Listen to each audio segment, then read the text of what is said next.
What's up, Batumbo? This is the captain here, Triple S Storm. Today we're going to be talking about Under Construction 2, the Fortnite tournament that is hosted by the Jamaican Esports Initiative. And it's pretty much one of the biggest Fortnite tournaments, if not the biggest Fortnite tournament in Jamaica yearly. And it's pretty much become an annual thing now. So it's Under Construction 2 now. Under Construction 1 was hosted last year, I think around the exact same time. I do remember it being hosted before the Best of Jamrock tournament, which a lot of pros never got the opportunity to participate in either of those. But nonetheless, guys, this year they are doing another Under Construction called Under Construction 2, and it does have the Fortnite Jamaica pro community split basically in two, because on one side of the fence there are pros that are happy for Under Construction 2 because it's another place for them to showcase their talents and pretty much see if they can walk away with some prize money. I think, I'm not 100% sure, but I believe that the main prize is 25k. Might be wrong, might be right, but I do believe that the main prize, the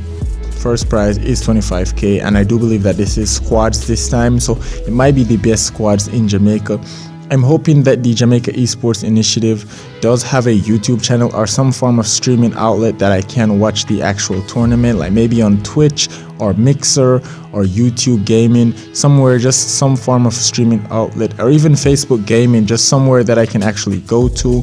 and I can click a link and I can be watching this tournament and basically just see everything that's going on, see all the talent, see all the people who are participating, see how they perform, so I can actually have, coverage of this event, because there are a lot of players who will be participating in this event and some people would like to know these guys. Because here's the thing, coming out of every single tournament there's always a few people that come out of it on top in terms of winnings, and there's a few people who comes out on top in terms of them basically getting a showcase, being somebody that people just see and say like, we had no idea this person was this good.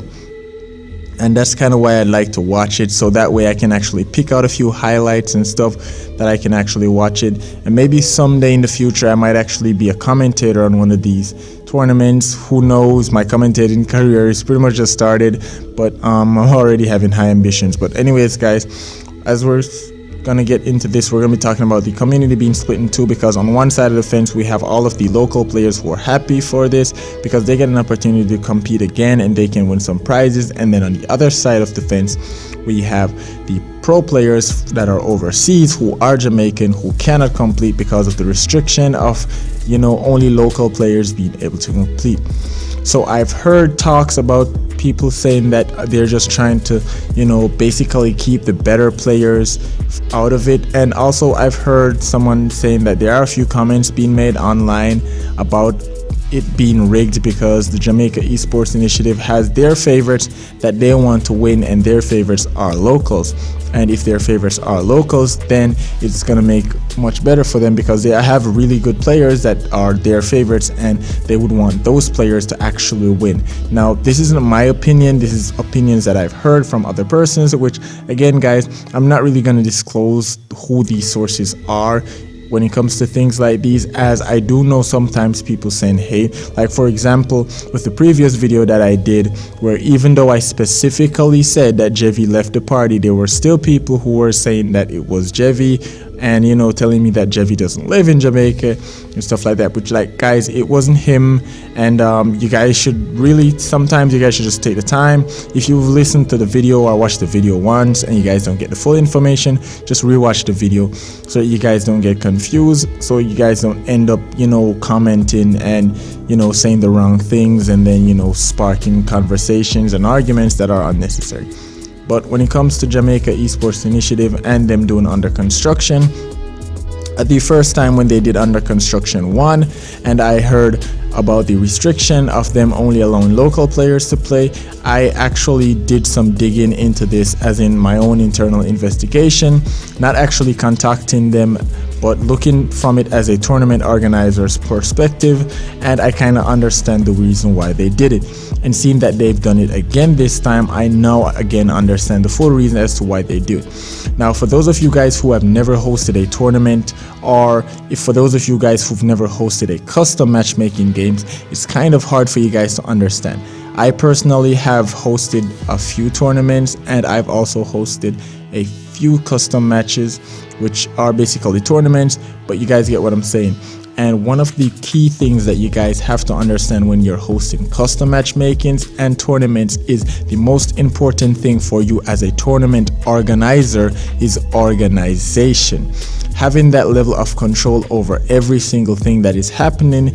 keeping track of scores, eliminations, placement points, and overall just keeping track of everything that is taking place. And one of the things that is so difficult about this is if you end up having players from outside, you want to limit as much confusion and as much factors as you possibly can that can help to influence any bad decisions or any things to go wrong. Now, you having playing against players that are overseas using VPNs and stuff, if anybody starts hacking, it's going to be really hard for you to get track of them. And also, guys, if they are using people overseas which are getting better ping, for example, some people getting 0 ping, and if you're getting like 130 ping or 230 ping, sometimes like if you guys are like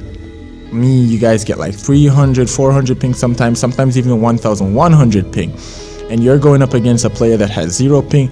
especially if that's a player on PC, there's nothing you can do. They're gonna kill you before you even get the opportunity to raise your gun. And as funny as that might sound, guys, it's just a fact. Having 0 ping and having 120 FPS or even 60 FPS for that matter, just the fact that you are getting better internet speed and you're also getting decent frame rate while your opponent doesn't have a good internet connection and they don't get really good ping, and their frame rate is, even if they have good frame rate, they're still gonna get those micro stutters because again, their ping is all over the place and they're gonna have disconnections, and to them they might be playing okay, to you you're gonna see them lagging. A lot of times you're gonna just see them doing absolutely nothing or just doing a bunch of random stuff while on their screen they think that they're actually being pros. So this might be one of the things that actually influence this decision for them to actually decide that they're not going to involve players from overseas into the under construction events. So I kind of see with that. And another situation that might influence their decision, again, is it might be with payouts. For example, with me, when it comes to the Best of Jamrock tournament, when I was supposed to do payouts, when I actually got to it, one of the problems that I encountered was the methods in which I had to do payouts. As I stated in the contracts that I sent out to all of the players who participated, try to see if you can get a bank account set up or an email address with a PayPal link to it, stuff like that, pretty much just easy payment methods where it will be just a click of a button or just me going to the bank, getting names and details and just depositing this money directly into your account. So it's a lot easier to handle it that way. Now, if you're overseas and you don't have a PayPal account or whatever, because taxes do come out of this, and for a lot of people, if they win, like say for example they win $50 and you send them like maybe $48 or $46, then they're gonna say, hey, how is it that you get $46 instead of $50? Because taxes come out of it. And they don't really understand one of the things is that even take for example in the Fortnite World Cup where Booga won, I think Booga won about $6 million or $3 million, and half of his winnings, pretty much everybody that came in the top 3, half of their winnings basically went to taxes, which is crazy if you think about it. So at the end of the day, guys, it isn't the person who organizes the tournament's job to pay the taxes for you, but it's actually you as the players who have to pay those taxes. So if you guys don't have a bank account where they can deposit this money directly and they have to transfer this money through whether it's Western Union or through PayPal, the taxes are going to be on your expenses, so your earnings are going to look a little bit smaller. So payouts might actually be another reason why they actually decided to keep it as local as they possibly can, as well as just overall controlling the amount of crowd and the amount of traffic that they have to deal with in terms of, players, player base and stuff like that, which is probably one of the reasons why they don't even stream it as well, because they want to keep the, connection as stable as possible, and them streaming it might potentially cause lags which might affect other players, and again they want to keep this as close to perfect as they possibly can. So there's a lot of factors to consider, but the important thing is that at least they have figured out one thing that they can eliminate to actually help to make this tournament as smooth as possible, and is something that you guys have to take into consideration. So I do understand from the players overseas perspective who would really want to compete in these tournaments, and if you guys are really that interested in it and you guys can make it back here, I'm not specifically telling anyone to just hop on a plane, fly back to Jamaica just so that they can compete in a tournament and then fly back home, because most likely the money that you make from your winnings won't be able to cover your plane fare. But at the end of the day, guys, if you guys really want to do something, it's pretty much just up to you guys. But again, guys, it's their tournament, it's their rules. We just have to just abide by their rules and just pretty much just accept what they put to us, or we just deny it and just say we're just not going to participate because whatever. But at the end of the day, everybody's entitled to their own opinion, and my opinion is this: they're a tournament organizer and they're organizing a tournament, and you have the option to either enter the tournament or don't enter the tournament. If you don't meet the necessary requirements for entering the tournament, might as well just look past it, guys. And if you guys can participate in another tournament, then you guys can participate in those. For example, I am going to be hosting 1v1 Kingdom this year, and I am trying to see if I can host other potential tournaments throughout the rest of 2020, so you guys can actually have some more platforms for you guys to showcase your skills. And I might be hosting other tournaments for other games as well, maybe for Destiny, etc., and Mortal Kombat, maybe for Street Fighters, and also for Dragon Ball Fighter Z. Just overall, just a few games that I am interested in personally and actually have a knowledge about, because one of the hardest thing is to make content about something that you don't like or don't have any interest in. Like, for example, I don't make Apex Legends videos, and I don't make